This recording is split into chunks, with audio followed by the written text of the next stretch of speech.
السلام علیکم ورحمت الله. راځي ځوانانو یو وړوکی شانتي پروجیکټ کوو. ډېر ځوانان وایي چې زمونږ کوډینګ نه زده کېږي. وروره کوډینګ باندې هر وخت زده کېږي چې کله ته عملي کار شروع کړې. وګورئ دلته کې وړوکی شانتي پروجیکټ دی. ښه، تاسو به خپله د کوډینګ سره شوق پیدا شي، کار به کوئ. دلته کې زه لیکم ویلکم، او بیا چې زه کله یو حرف لیکم، ګورئ د هر کرکټر سره ماته لاندې شمار راکوي. نو موږ کرکټر کاونټر جوړوو چې کله زه څونه حروف لیکم نو ماته باید څه وکړي، د هغه شمار معلوم چې ما دې ځای کې څو حروف ولیکل. ګورئ ورته دا زموږ سره کرکټر کاونټر شو. کرکټرز کاونټر پروجیکټ دی. همدغه وړوکی کانسیپټ چې وي تاسو په غټو پروجیکټو کې بیا کارولی شئ، همدا لاجیک همغه ځای کې یوز کېږي. راځو بیخي صفر نه د کار پې کوم. وایي ګورئ چې وګورئ کوډینګ څومره اسانه دی. خلکو څونه سخت کړی دی او څونه زموږ دپاره پراکټیکل چې کله میدان ته راشئ کوډ څومره اسانه دی. زه به دا پروجیکټ شروع کړم. ښه، پروجیکټ ته به نوم موږ ورکړو کرکټر کاونټر. اوکې، دا زموږ د پروجیکټ نوم شو. تاسو چې هر نوم ورکوئ ضرور نه دی. ښه، دلته کې دا خو ایکسټینشن ته مو د فایل خیال وي چې کوم قسم ته جوړوئ نو دا به ته پته وي. وي ایس کوډ کې کوډینګ کوئ تاسو ته ډېر زیات اسانتیا درکوي. زه ګوره شفټ 1 پریس کوم نو ماته د HTML چې دی باید کوډ راکوي چې الریډي ګوره دومره شیزونه پکې لیکل شوي. نو دې سره چې دی اوس تاسو دې ځای کې کولی شئ. زه همغه شانتې غواړم چې دی ترسره کړم چې سره کوم پروجیکټ ما کړی همغه شانتې هوبهو درته کوم او بیخي A to Z یې ترسره کوو. ښه، ټول کار اول زه اخلم H1 اخلي، H2 اخلي، خوښه سته. دلته ما چې بره کوم میسج ورکړی و دا میسج به موږ ورکړو ټایپ سمثینګ بیلو. صحیح شو، داسې یو میسج مې ورته ورکړلو، دغه ډاټ ډاټ به هم ورسره کېدم. یا بیا دې نه پس موږ یو ټکسټ ایریا اخلو. ټکسټ ایریا د څه دپاره موږ اخلو چې کوم ځای کې موږ دا ټکسټ لیکو د دې دپاره چې څه پکې ولیکو مینس کې. نو دلته کې به زه واخلم ټکسټ ایریا د زموږ سره دې ته به زه آی ډي ورکړم. صحیح دی، فرض کړه د دې دپاره آی ډي ورکوو. سلیکټر دی، د دې سلیکټ کول دپاره موږ سره یوز کېږي. ټکسټ باکس په نامه باندې به زه ورته ورکړم. صحیح شو، دا زموږ سره ټکسټ باکس شو. بل د دې اندازه ټای کول دا ضرور دي چې دې اندازه باید څونه وي، سایز باید څونه وي. زه کالمز ورکوم، دا په کالمز او په روز کې ورکول کېږي. فرض کړه 10 اخلي، 40 اخلي، هر څومره چې اخلي. زه وایم 10 کالمه د دې پراخوالی دې راشي او د دې هایټ چې دی دا دې څومره وي زموږ سره روز په اندازه کې بیا موږ دا ورکوو. روز دې د دې وي 15 شپږ هر څومره چې تاسو غواړئ دا ورته ورکولی شئ. هغه شان دي ما ته 15 ورکړلو. بل دومره چې کله موږ ترسره کړلو بس تاسو اوس وګورئ زموږ سره به دا ریډي وي. ښه، دومره پورې موږ کار کړی او دې نه پس موږ دې ځای کې واخلو سکرپټ لاندې اخره برخه باډي کې به تاسو جاواسکرېپټ کوډ لیکئ. تاسو ته استادانو ویلي چې ولې تاسو دې ځای کې باید کوډ ولیکئ. اوس چې کله زه دا رن کوم ګوره ما سره به داسې یو څه جوړ شوی فلحال. ګورئ خیال هم دی دا اوس راځو لږ ډیزاین کوو، برابروئ، نور هم خوندور جوړوو. اول خو دا باید سینټر کې وي زموږ سره. سینټر دپاره چې غواړئ تاسو کوم د HTML کوډ سینټر کې راولئ، بیخي مابین کې راشي در سره د براوزر نو تاسو دا سینټر ټیک کې دننه HTML کوډ کوئ چې هر څه تاسو د دې دننه لیکئ هغه به په مابین کې راځي، بالکل په مینس کې به راځي او ته به ښایي. وګورئ اوس مینس ته شولو. دا تاسو خیال کړئ د دې نه ښکته چې موږ سره د ټکسټ ایریا نه ښکته موږ کرکټرز اخیستي یو هغه بیا موږ کاونټ کولو. نو زه به دې ځای کې یو دانه فقط دغه واخلم، پاراګراف به واخلم او پاراګراف دننه به چې دی موږ دې ته دې کې به زه ولیکم کرکټرز، مطلب چې دا کرکټرز به موږ ته راکړي میسج او بل به موږ څه وکړو. دلته کې زه یو دانه سپین اخلم. سپین انلاین ټیک دی زموږ سره، بلاک لیول او انلاین لیول ټیکس به تاسو ویلي وي. دې دننه چې تاسو هر څه اخیستلی شئ. ما دې ځای کې ولیکلو 0، دا کنټینټ مې کې واخیستلو او دې ته به زه یو آی ډي ورکړم. ښه، دا آی ډي مې څه دپاره اخلم وروسته ورته ګورئ. نوم ورکوم، دا زما سره کرکټر کاونټر دی چې څومره کرکټرز زه هلته کې لیکم د هغه شمار ګوره دې ځای کې ما ته ښایي، باید په دې ځای کې راته وښایي. صحیح شو، دې ځای پورې موږ کار وکړو. اوس وګورئ دا به موږ سره اماده شوی برابر شوی دی. خیال هم دی د دې طریقه باندې راغلو.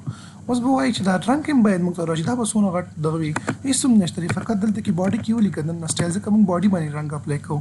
اوس موږ سره بیکګراوند کلر دی. ګورئ دې ځای کې بیجي د دې بیکګراوند کلر دې څنګه شي. زه غواړم دا شانتې دې راشي، هوبهو هغه شانتې کې راغلی څنګه چې زما سره. وګورئ دې طریقه باندې دا زموږ سره راغلو.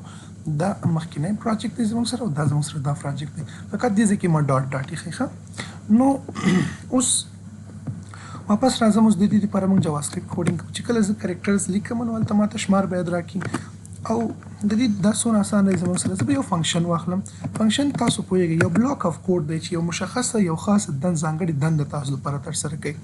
ما فنکشن واخیستلو او دې ته به زه نوم ورکړم کرکټر کاونټر فرض مثال. صحیح شو، دلته به کریکټر ولیکو او دلته به ورته کاونټر ورکړو صحیح دی دا موږ سره کریکټر کاونټ کوي دلته کې که تاسو ورته کوم پارامټرز پاس کوئ نو هغه هم ورکولی شي ارګومنټ ورته پاس کوئ پارامټر دلته کې دننه اخیستلی شي دا زه یو مشخص یو دننه ترسره کوم زه غواړم چې کله زه یو څه لیکم نو واپس دی د هغه شمار دی موږ سره راځي فقط دې دپاره ما یو فنکشن واخیستو یو فنکشن کې لیکم اوس زه زموږ دا لیکل کوم ځای کې کېږي ټکسټ باکس کې کېږي که نه نو زه به دا ټکسټ باکس کې انکوم د دې ته ګین کول دا به ول تاسو پیدا کوئ ګیټ کوئ به د دې ګیټ کول لپاره تاسو مختلف طریقه کار لرئ په ډام کې تاسو ډام ویلی که نه ډاکومنټ آبجیکټ ماډل نو زه به دلته کې ولیکم ډاکومنټ نه پس په تاسو ولیکئ ډاټ ګیټ ایلیمنټ بای کلاس هم کولی شئ آی ډي باندې هم کولی شئ کویري سلیکټر دی کویري سلیکټرز آل دی دلته کې زه آی ډي باندې واخلم ځکه دې ځای کې موږ ورته یو آی ډي ورکړی یونیک دی زموږ سره نو په دې باندې موږ واخلو ښه دا به زه باکس کوم دې ځای کې موږ ګیټ ایلیمنټ بای آی ډي او دلته کې به ورته هغه آی ډي پاس کوئ چې کوم یو تاسو کوم ایلیمنټ تاسو ګیټ کوئ زه دا ایلیمنټ ګیټ کوم او دې آی ډي چې دی ټکسټ باکس دی ټکسټ باکس شو زموږ سره صحیح شو اوس دا خو زما سره دا ایلیمنټ ګیټ شولو زه که چېرته غواړم چې اوس دې سره یو څه ترسره کړم دې باندې یو کوم عمل تاسو ترسره کړئ یو څه ورسره کوئ نو دا به بیا ته دوباره بیا ټول لیکي نه زه غواړم دا پات تاسو حساب کړئ یو ویریبل ته یې پاس کوم اساین کوم نو دا چې کله زه ویریبل ته اساین کوم فرض کړه ټکسټ په نام باندې ویریبل مې واخیستلو بار بار ماته دې ټول لیکل ضرورت نشته دی فقط زه به ټکسټ لیکم بس خلاص مطلب دا ټول کې زه دې سره بیا کار کولی شم دې ټولو په لیکلو په ځای باندې زه صرف فقط ټکسټ لیکم ساده ویریبلز به تاسو ویلي چې ولې موږ ورته اساین کوو دغه وجه د دې وجه نه کېږي اوس مې چې کله دا واخیستلو د دې نه پس به زه دا هم ګین کوم که نه دا به ولې موږ ګیټ کوو ځکه یې موږ ګیټ کوو چې کله زه یو څه لیکم باید دې کې د دې هغه شمار تغیر شي زموږ سره همغه مطابق موږ ته شمار راکړي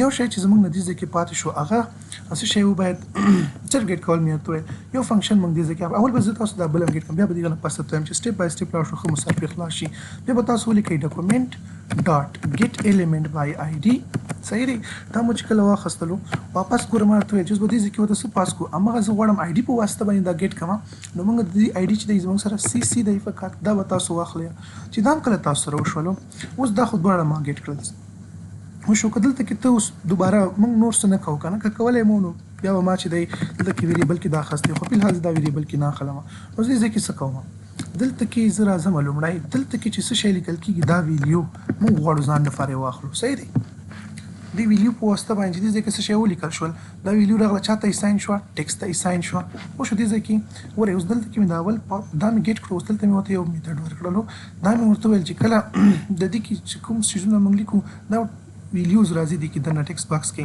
هغه موږ ټول ټکسټ ته اساین کړو د ویډیو مطلب دا چې څه ولیکل شول هغه ټکسټ ته اساین شول اوس موږ دلته کې راځو واپس څه کوو دلته کې زه ورته وایم چې دې دننه چې کوم ټکسټ کانټینټ راځي دا د دې دننه دلته کې چې کوم ټکسټ کانټینټ دی زما سره دا باید څه شی راشي دې ځای کې باید څه شی ولیکل شي دې په واسطه باندې تاسو د HTML ټکسټ چې دی دا تاسو ځان لپاره ورته اساین کولی شئ دې ځای کې څه شی لیکل غواړئ ټکسټ تاسو چینج کوئ نو ټکسټ کانټینټ په واسطه باندې تاسو دا چینج کولی شئ ما ورته څه وویل دا ټکسټ کانټینټ کې باید دې ځای کې څه شی راشي دا سی سی آی ډي چې ده په دې کې به ته ایکول دا مساوي کړه دغه ویډیو چې کوم موږ راخیستې وه دې ځای کې چې هر څه لیکل کېدل په ټکسټ باکس کې ویډیو په واسطه باندې هغه موږ ټکسټ ته اساین کړي که ما ته ضرورت و چې دا ټول ما اوس لیکلی وای نه فقط زه دې ځای کې لیکم ټکسټ د دې ټکسټ ورته اساین ټکسټ ډاټ یو لینت میتډ دی زموږ سره چې موږ ته لینت راکوي راته د ټکسټ د یو کریکټر د تاسو غواړئ د ایرې لیسټ هغه واخلئ لینت واخلئ چې څومره آیټمز دي پکې یا تاسو د یو سټرنګ اخلئ چې دې کې ما سره څومره حروف دي کریکټرز دي پکې نو تاسو دا د دې په واسطه باندې اخیستلی شئ صحیح شو دلته کې ما اوس ورته وویل دې ته به ته څه اساین کوئ دې ځای کې به څه شی لیکئ دلته کې د ویډیو دا ویډیو چې کومه راغلې وه د دې چې څونه زما سره کریکټرز لینث یو د دې دا به په دې ځای کې ماته لیکي فقط بس دا شول زموږ سره پرې پوه شوئ که نه ساده دی ګوره اول ما دا ګیټ کړلو بیا مې چې دی دا بل هم ګیټ کړلو دوه فنکشن میتډ زموږ دپاره ضروري وي یو ویډیو تر څو دې ویډیو موږ راواخلو هغه موږ ټکسټ ته اساین کړو او بل مې دلته دا وکړلو چې دې کې ته ماته څه کوه ټکسټ کانټینټ موږ دې ځای کې اساین کوو دې ځای کې باید څه راشي ټکسټ باید څه راشي د سپین کې ته به د دې ټکسټ چې څونه لینث راتللو هغه به دې ځای کې لیکي اټومیټیک او دلته کې موږ اوس راځو دې دا به اوس طریقې سره کېږي کوم ځای ته اوس دلته کې راځم واپس بېرته ګورئ دلته به راشم دلته کې موږ یو ایونټ لرو آن کلیک یو ایونټ دی دا بټن باندې اپلای کېږي دا بټن باندې موږ دی په خاطر اپلای کوو چې کله بټن کلیک شي نو دا موږ سره فعالېږي. زه ورته وایم چې نه زه آن انپوټ اخلم چې کله موږ یو کرکټر هم لیکو موږ سره به دا فعالېږي. ګورئ دې ځای کې به دا فعال شي دا به کال شي دا میتھډ به اوس موږ ته کال کېږي. دلته کې ورته وایم څه باید وشي دې سره ته ماته دا کرکټر کاونټر ګوره اټومیټیکلی خپله باندې راځي دا راته کال کوه. دا چې کال کېږي څه به کېږي دلته به یو ویډیو راځي که نه ویډیو به ټیکسټ ته اساین کېږي او دلته کې به سي کې څه وشي دا ټیکسټ ډاټ لین به دلته کې ورته اساین شي 400 حروف موږ لیکل او دلته کې اساین کېږي جمع کېږي او دلته کې به راځي زموږ سره. اوس ورته ګورئ واپس دا زموږ سره ټول پروجیکټ دی دا کوډ ځان سره سکرین شاټ کوئ سکرین شاټ یې کړئ کار پې وکړئ بیا خپله باندې که مشکل ستونزه ورته بیا ماته وایي اول یې وګورئ بیا په خپله باندې کار پې وکړئ ضرور نشته تاسو دې نه نقل وکړئ په خپله باندې داسې ورته کښېنئ یو ځل یې زده کړئ نه پوهېدئ بیا ما نه پوښتنه هم کولی شئ زه بیا جواب درکوم کمنټس کې. نو اوس راشئ واپس دلته کې وګورئ چې اوس دې ځای کې هر څه لیکم نو ګورئ موږ ته به د دې ویلکم ټو practical coding with Saif. وګورئ ان سپیس هم زموږ سره یو کرکټر کاونټ کېږي ته ختم د موږ سره کمیږي چې لیکو یې موږ سره به دا دلته کې کاونټ کېږي. دې طریقه باندې تاسو کولی شئ چې کار وکړئ یا پراکټیکل کار کوئ تر څو مو لاجیک ښه کلیر شي او دې شیزونو سره دې شي همدغه کانسیپټس همدا لاجکس بیا موږ په خټو خټو پروجیکټو کې کاروو. نو که چېرته مو خوښ شوی وي او غواړئ چې دا شانتې نور هم درته مخکې کار وکړم غواړئ د پراکټیکل شیزونه یاد کړئ نو ضرور ماته کمنټ کې ووایئ زه به درته حتمن په دې باندې بیا کار کوم وړوکي وړوکي پروجیکټس به درته راوړم نور هم ډېر پروجیکټس په نظر کې دي کار هم پې کړی دی زه به تاسو ته په هغوی باندې ویډیوګانې جوړې کړم. ښه وخت.